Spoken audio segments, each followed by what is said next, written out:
So this week, from the 22nd to the 29th, it's observing as vaccination week. And the slogan is get up to date, every vaccine counts. And I can tell you, many of us have taken vaccines from the time, our parents took us for vaccines and we're still alive, well, and kicking. Some persons might have their own opinions about the vaccines and respected. We have to respect people's opinions, people's experiences, and all of us can relate to different experiences with our children. I too have my daughter, and she's fully vaccinated as per requirements from the Ministry of Health. From baby, she's been getting all her vaccines. So we want to encourage, because there is a reason why the vaccines are there, which I will not get into. I will let Nurse tell you about that. And let me just say this: once you have queries, questions, or you have your doubts, there are health professionals that can assist, and based on that, you can make a judgment whether you want your child to be vaccinated or not. And I just want people to know that we respect the fact that if they do not want their child to get vaccinated, but we would really appreciate it if if you have any issues, come in, speak to our health professionals, and let them teach you and make you understand the importance of getting your children vaccinated. So, without further ado, I will let Nurse introduce herself. Nurse is no stranger to the Soufrière region, Choiseul. And let me just say this to everybody. I'm sure many of you might recognize her voice from the very first time she introduced herself. You might recognize her voice, and you can put the voice to the face as well as the name to the face. So, Nurse, go right ahead. Introduce yourself to our listeners. Good morning, Sufre and the environs. I am Nurse Kadia Harrison, also known as Nurse Joseph. I have worked most of my nursing years in Sufre, so I'm well known to the Sufre people. Vaccines have a lot of negativity attached to it, maybe because of a lot of the anti vaxxers who post on Google. That has created a lot of resistance towards our reception from the parents, from the public at large.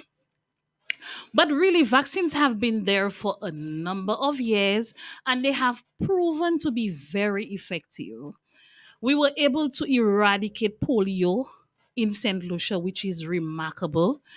And we have one of the best vaccination plans. But of late, we notice a lot of resistance. So the amount of coverage that we would have had in the past, it has declined significantly. Some persons may say because of new age, persons are a lot more cognizant of what's happening around. But there are a lot of misconceptions as well on the media. So, one of the misconceptions I want to address is the fact that vaccines can give your child autism. So, that is one of the number one misconceptions that a lot of persons run with, and they have built resistance over the years with that. We have a new vaccine that we introduced a few years ago, maybe 2019, which is the human papilloma virus. A lot of persons refuse to, a lot of parents will refuse their child a vaccine because they read online that it affects fertility. But that will be addressed.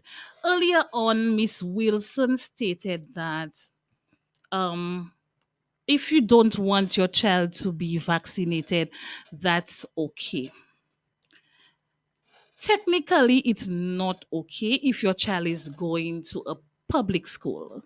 There is law which demands that any child who enters a public school must be fully vaccinated.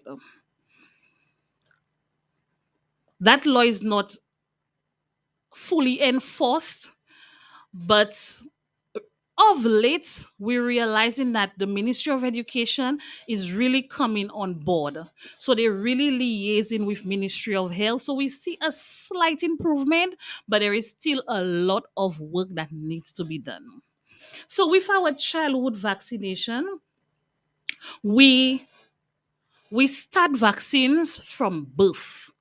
Initially, it used to be at 6 weeks, and then with revision of the plan, they started it at 8 weeks. But now we realize there's a need to go a lot earlier. So from birth, your child will be getting hepatitis B.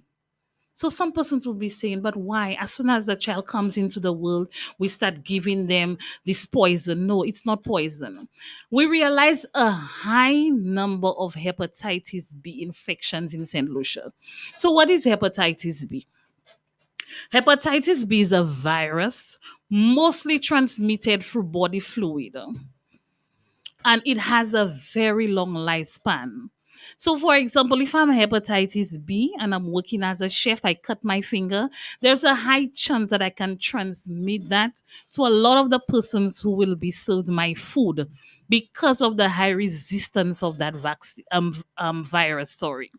So, because of that high prevalence, we started vaccines at birth. So, your child will get one dose of that hepatitis B, and at 2 months, which is 8 weeks, they will get another dose of that hepatitis B along with other vaccines, such as the tetanus, the whooping cough, influenza type B, and they will be getting polio as an injection. Now, there is a recent update with the polio vaccine. In the past, the very first dose was an injection, and afterwards it would have been 2 drops on the tongue until grade 6. But because of revision of the plan, polio as an injection is now 2 doses. So at 8 weeks, which is 2 months, the child will get one dose of polio as an injection, and at 6 months, they will get a second dose. But some persons may be saying, but why? The polio drops protects you against 2 types of polio, whereas the injection protects you against 3 types. So what that revision of the plan does, it has actually increased the immunity against the polio virus. Okay, so we continue at 4 months. There's a repetition of the 2 months dose, which is the combination vaccine with hepatitis B, the influenza type B, the tetanus, the whooping cough. So there are 1 to 3 doses in them, which the child will get at 8 weeks, 4 months, and 6 months, respectively.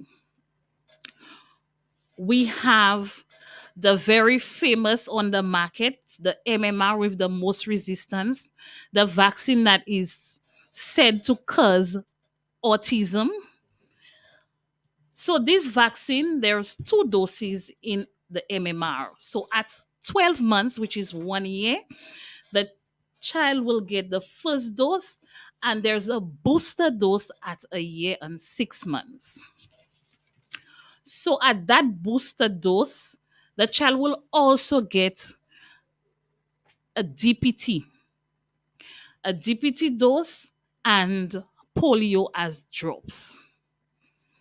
And the next vaccination schedule will be at 5 years, where the child will get a booster dose of that DPT and polio as drops. And at grade 6, between 10 to 12 years, the child will get adult tetanus, polio as a drop, and human papilloma virus. Sorry. So, human papilloma vaccine, it was recently updated again. So, initially, when it was introduced, it was one dose, and then with revision, to better increase the immunity, there were two doses, 6 months apart, and now lately it's only a single dose. Okay, so nurse, um, now that you've told them all the vaccines that are available for our children up to from birth to grade 6, right? Mhm. I know a lot of parents have that they're very skeptical, especially for the HPV vaccine, and a lot of them do not want their children to take the HPV vaccine. Can you? I know the last program we had, we outlined the benefits of the grade 6 for both boys and girls to take the HPV vaccine. Can you just tell us one of the benefits for the children at grade 6 to take the HPV vaccine? Thank you very much, Miss Wilson. Mm. HPV is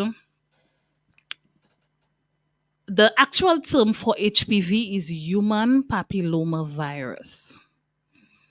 And this is one, if not the most common sexually transmitted infections in St. Lucia.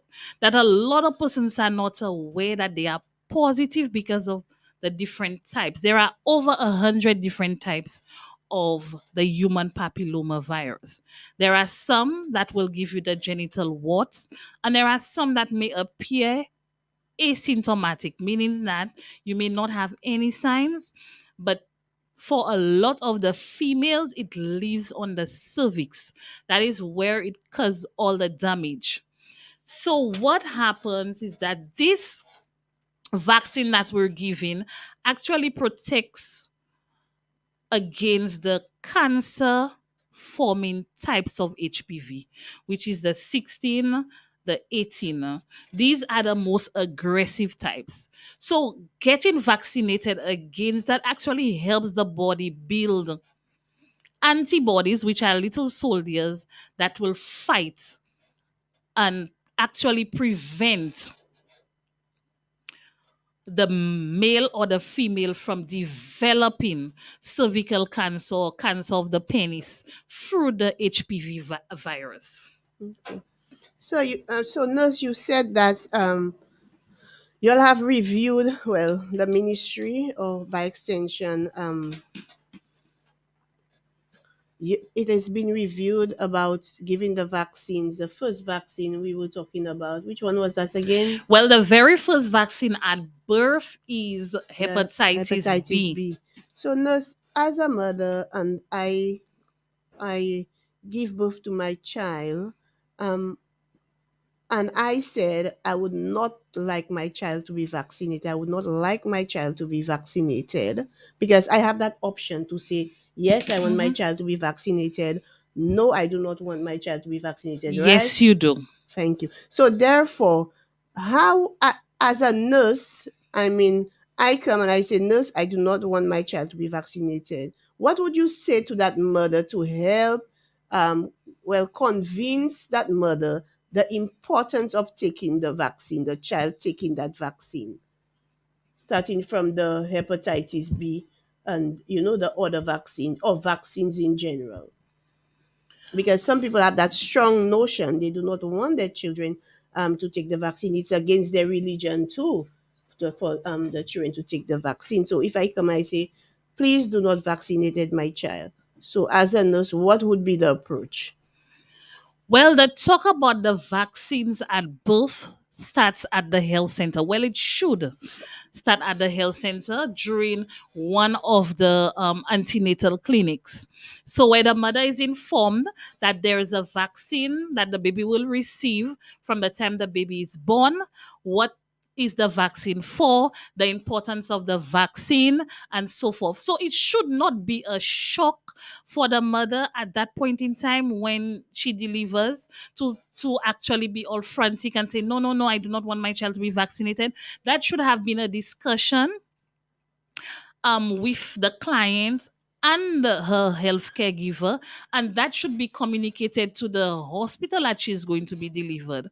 That is why um, any pregnant woman must have a visit to the hospital where she's going to be delivered, so she can also let them know that, so everybody will be on the same page. They will not have no need for tension at the point after birth. Okay.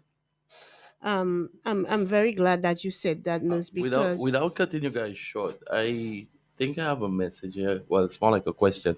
Mhm. The person is saying, could you ask nurse to please clarify that MMR does not actually cause autism? And another thing, um, she's asking, are there any vaccines that adults should take or any boosters? Okay. Mhm. Repeat the first question again for Um, clarification. yeah, clarify that MMR does not actually cause autism. Mm-hmm. Okay, so I'm going to deal with the first question. Mm-hmm. MMR, there's no documentation, that there's no research that confirms that MMR causes autism. As I said earlier, there are a lot of anti-vaxxers who post a lot of things on Google and persons run with it. We have gotten that MMR and autism resistance for a while. It has been a battle. But the same way we cannot confirm that it doesn't, we cannot confirm that it is based on research that has been done.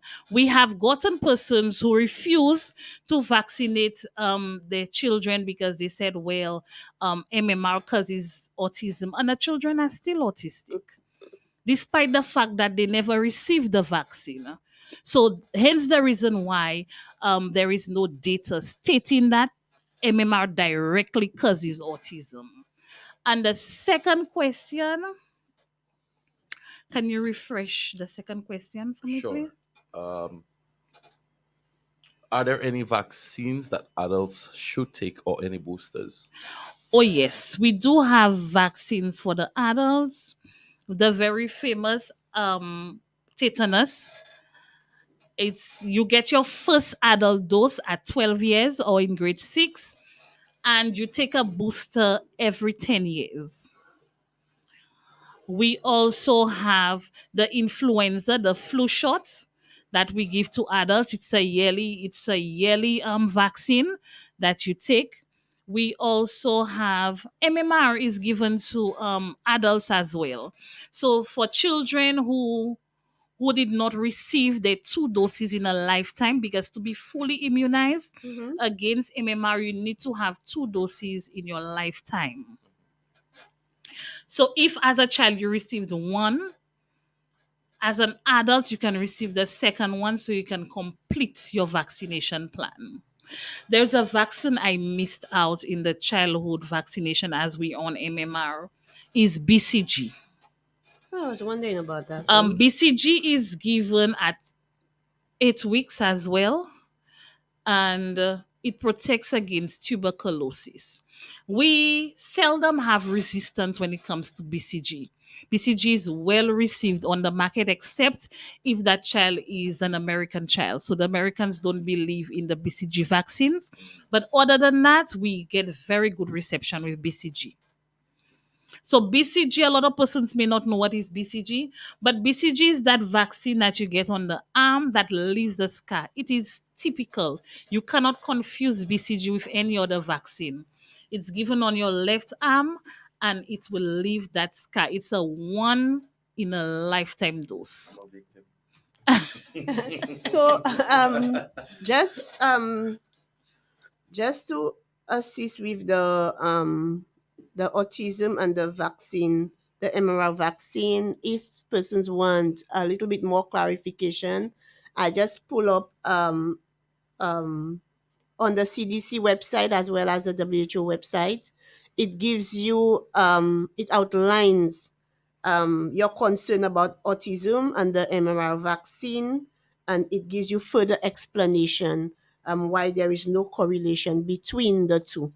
Okay, so Thank you you. can always go to these websites and then they will, and then read further on it and about the ingredients of the vaccine and why it does not cause autism. All right.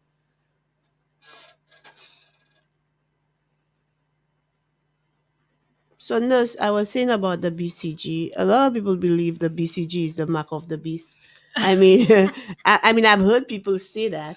This is a first for me. I've never heard that BCG is the mark of the beast. Really, I've heard that because I mean, it leaves the scar, and almost every child has that scar on their arm.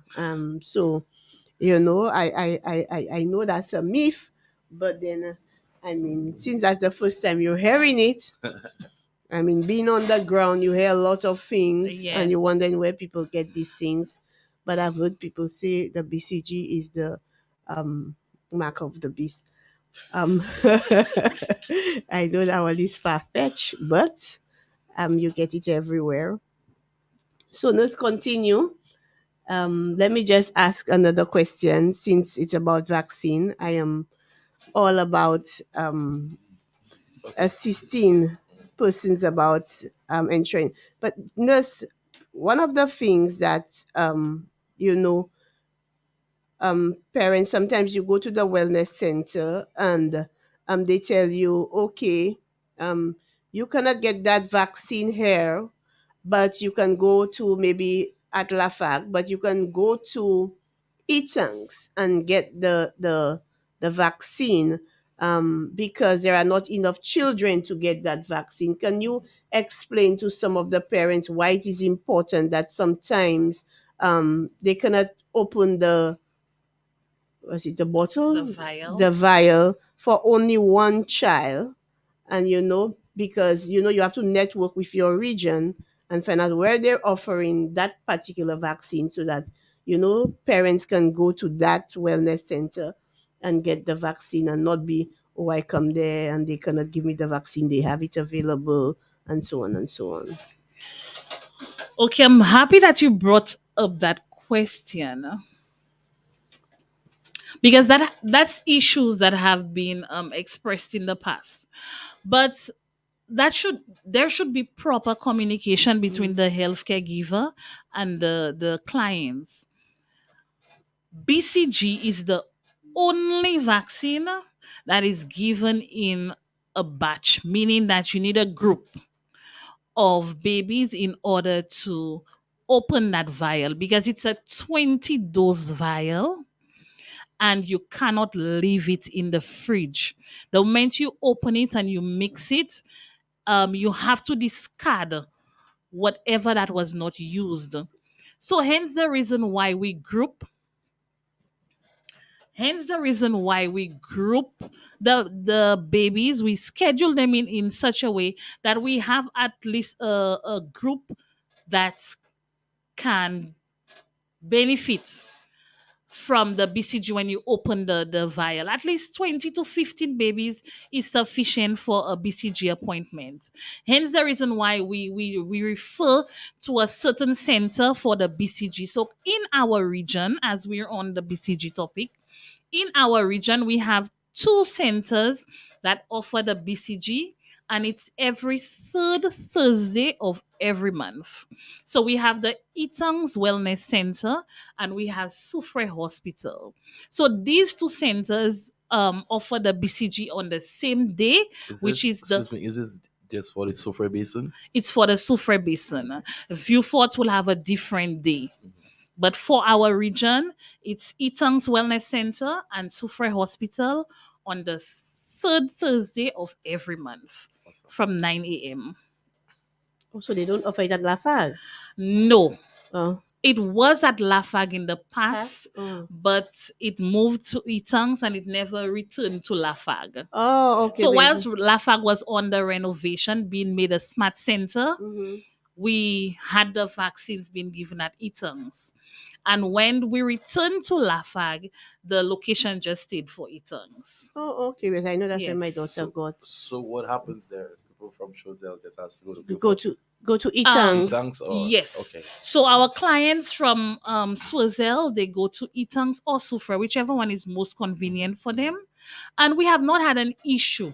The moment we liaise with them, we tell them, well, BCG, we're going to give you the date, and it is at Etangs Wellness Center or Sufra Hospital, and such is the case. We have not had any resistance with them. Okay, wonderful. So, nurse, one of the um Viewers.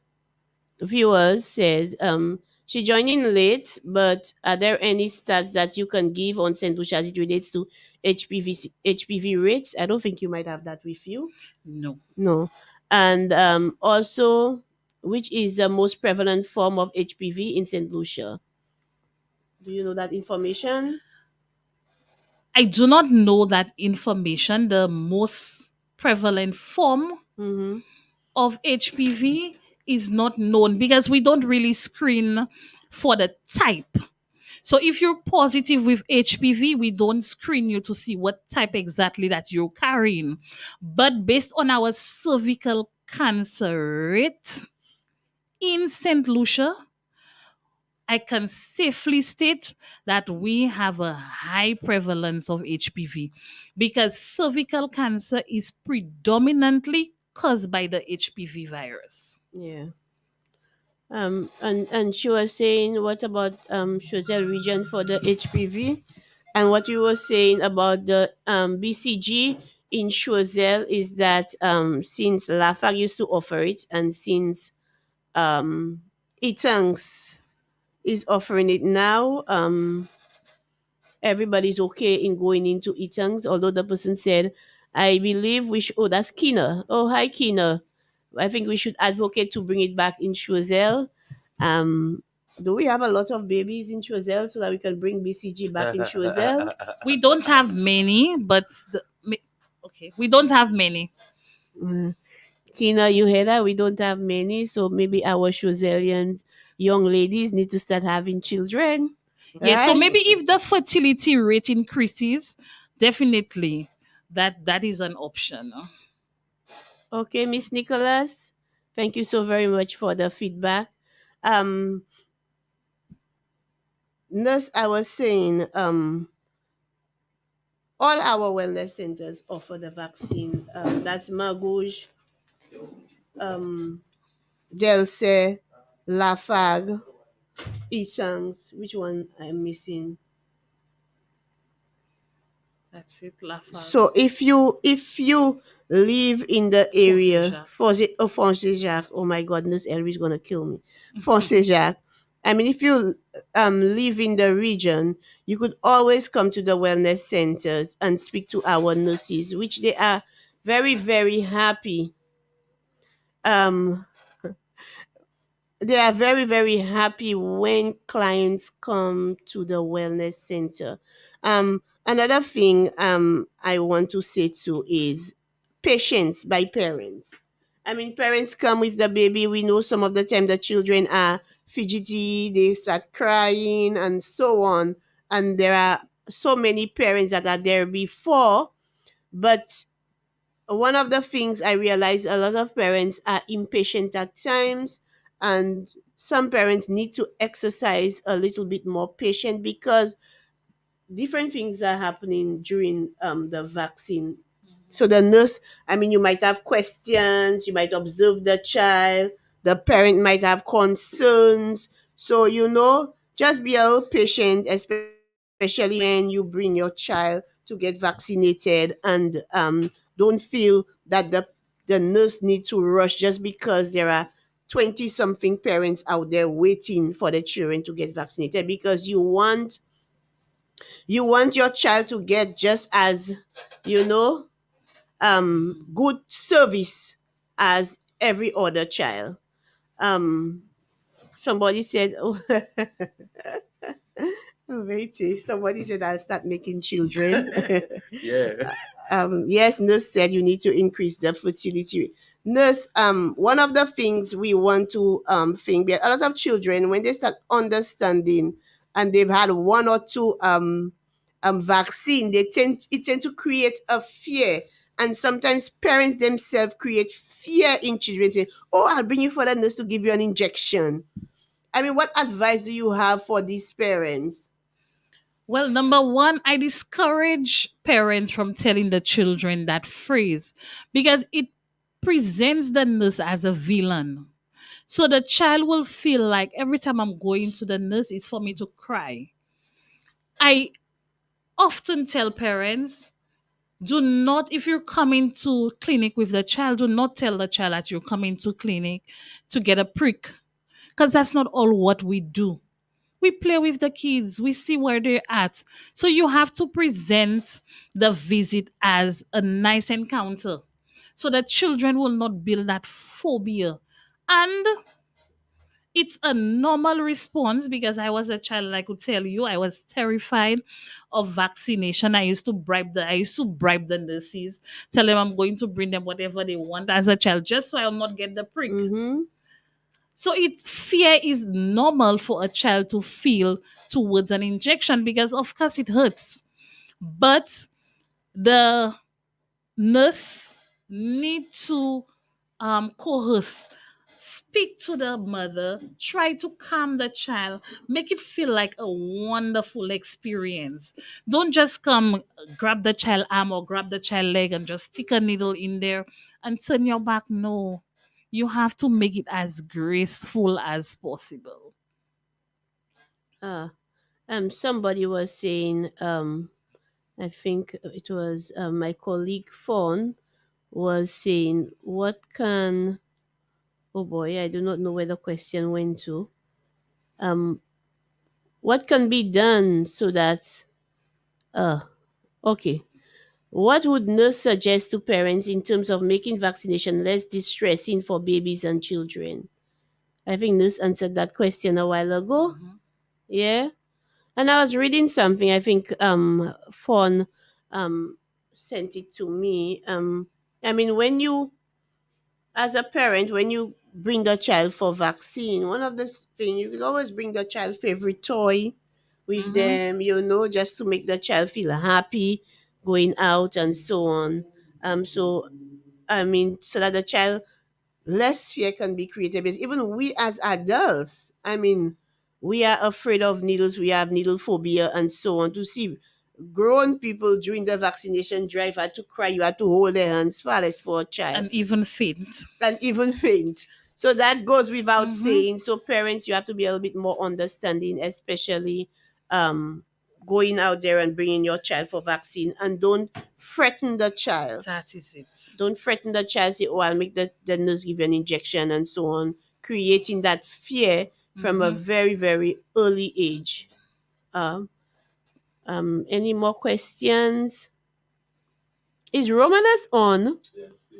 Oh, so I'm wondering how that happens. Good morning, Romanus. Oh, you said you'll start making. Okay, okay, okay, okay, okay, okay, okay, okay. That's a very, very, very good thing that you decide. Nurse, any last words for our listeners or anything you'd like to say? So my closing remark is get vaccinated, stay updated. Vaccines work.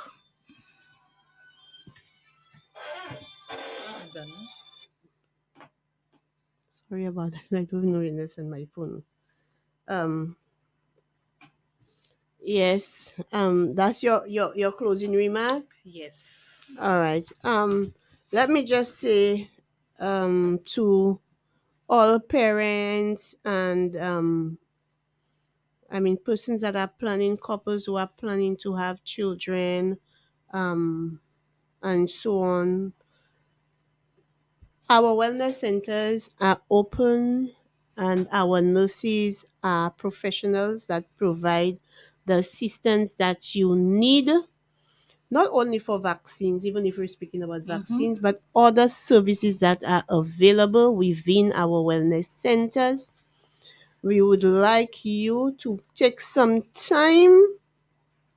I mean, to come to our wellness center, speak to our nurses, speak to our health aides. I know some persons are not comfortable with other person, with maybe a particular nurse or a particular health aide, but that is understandable.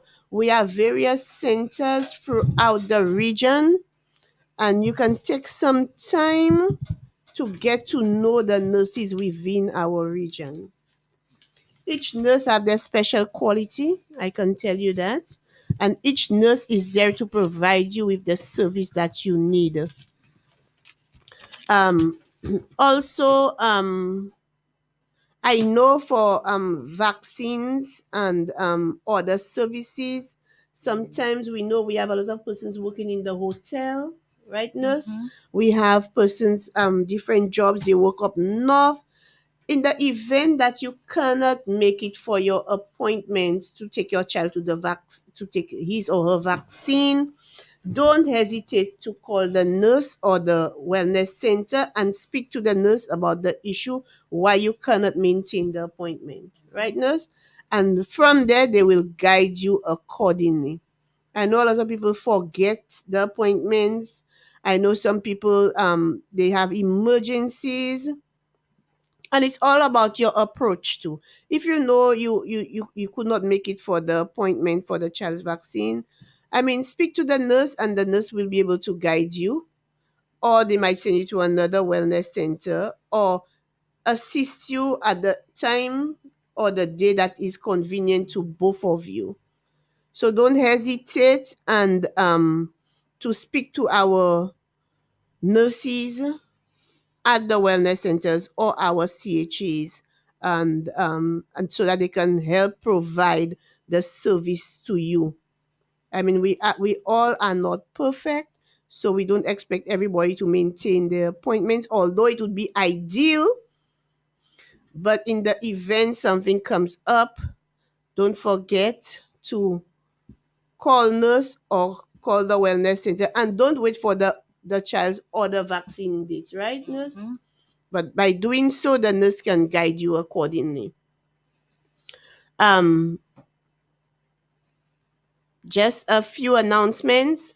The Soufre Hospital have the men's health clinic every first and third Wednesday of every month.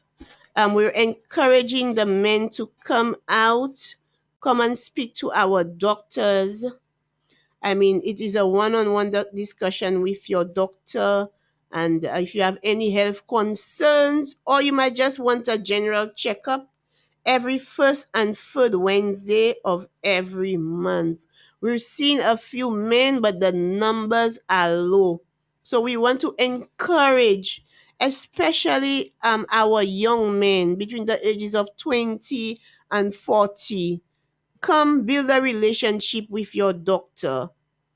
You understand? And let them guide you. I'm sure you might have a lot of concerns, a lot of health, well, hopefully not many health issues. But if you have concerns, come to the Soufre Hospital. I hope I didn't say wellness center. Mm-hmm. Yep. Soufre Hospital every first and third Wednesday of every month. And for mothers, now is the time to encourage your children, especially your male children, to build a relationship with the doctors or the family doctor or private doctor, whichever one, because you really want our male counterparts to develop a relationship and the habit of coming to seek medical attention when needs be, and do not wait last minute for them to rush and see doctor. All right. Also, I got the privilege to work at Mikud Wellness Center. There is also a men's health clinic every third Saturday at the Mikud Wellness Center. So in the event anybody's listening and they and living close to the Mikud region, you can always come to the Mikud Wellness Center every third Saturday of every month. I think that's about what I had to say. So I'm wishing all our listeners at M&C Drugstore um, our friends from Hotel Chocolat. I know they're listening in. Our market vendors, our caregivers, our bus drivers, all our listeners from countries. I know they are listening. I'm hoping that whatever is being the information that is being said out there today and all throughout our programs, um, persons can, really take it into consideration. And we would love for persons to start calling in on our program, provide feedback to us, just to engage the public in things that you might want to know about and you're a bit skeptical. So we would really love some feedback as it relates to our program. So I'm wishing everybody a safe week, and I would like to thank Nurse for coming on the program with us. I'm hoping that she will come um, another time, and I'm very, very grateful that she could have taken that opportunity to come in as well. All right, so everybody, wonderful week, and God bless. Thank you guys. Very much informative today, I must say. Ladies and gentlemen, you are listening to Casualty 911 every Monday from 10 a.m. right here at Super FM. We do for a short break. When we return, we got some music on the way. And of course, we have some info for you as well. So keep it locked on. 88.5 Super FM. The mid morning set is on.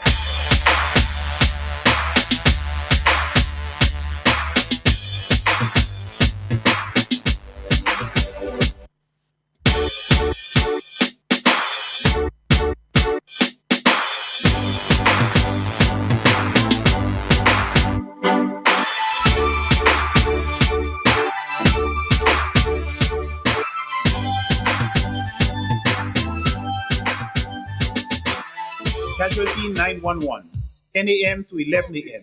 with the consultant. Health is not merely the absence of diseases. It is your social, economic, physical, spiritual, and mental well-being. Just imagine if you're on 88.5 Super FM talking